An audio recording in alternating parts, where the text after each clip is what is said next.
Hello fellow YouTubers, this is N0AGI. Yesterday I got this BU-2 Bluetooth module for my FTM-400 DR, so I'm gonna get it installed today. Shouldn't take too long. I think you just pop out one of these lids and plug this in here.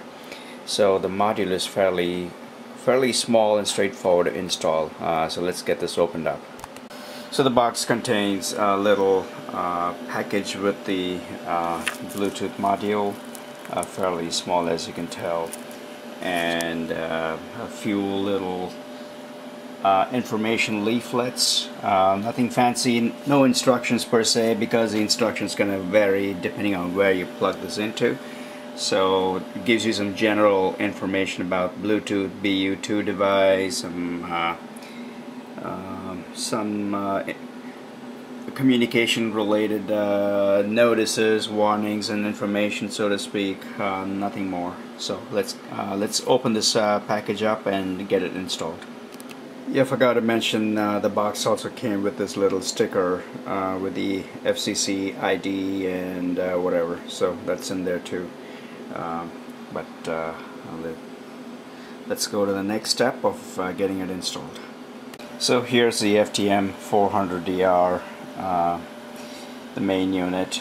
So we basically have to open up these screws and then pop in this Bluetooth BU-2 device into the box. That's the back side of it, if in case you guys are wondering. That's the external speaker, the data port, the fan, and the antenna and the power supply. So just open up, unscrew these screws here, but don't touch, don't open these up, because those screws are holding the speaker together, and there are two other screws here, and two other here, and two other here. So I want to get this opened up and I'll be right back. So just opened up the shell. Here are the four screws that hold the speaker together. So, and then there's a speaker cable. I'm going to take that out.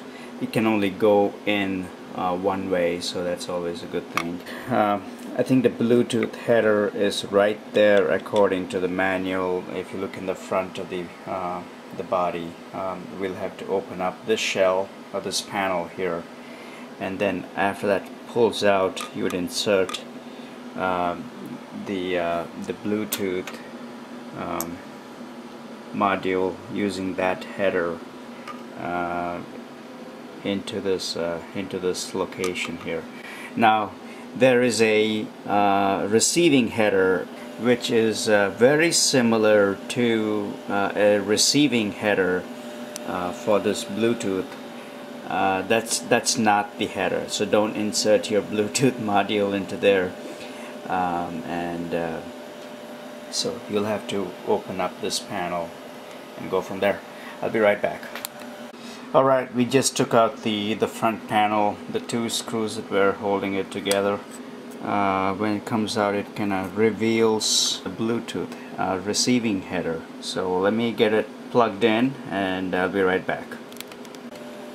So here's the BU-2 that's plugged into the receiving header. I think we're all set to go. I'm gonna plug this back in and screw it together, and I'll come back with the next step here with the pairing and whatnot. I'll be right back. Alright, before I put the lid back together, I quickly powered it up, hooked up my antenna. I just want to make sure that the head unit is sensing that we have a Bluetooth module, so I'm going to quickly turn it on. I don't have the speaker powered up, so you won't hear any audio per se, but basically what I'm looking for is let me actually power it back off and power it on again. You should see a Bluetooth icon at the top right hand corner. Let's right about there. There it is. So that's what I'm looking for. and so it is sensing the Bluetooth device. Let's go quickly into the menu by clicking on the disp option. Go to options menu, and the Bluetooth menu here, that's enabled.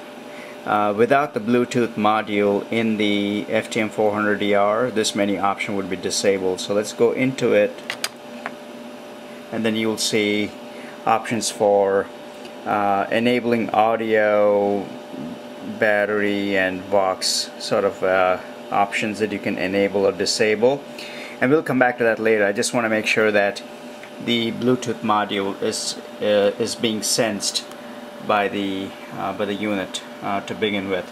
So I'm going to put this back together, and I'll be right back. Alright, so the Bluetooth module has been installed in the FTM-400 DR. Now I'm going to go ahead and see if I can pair up my Bluetooth headset.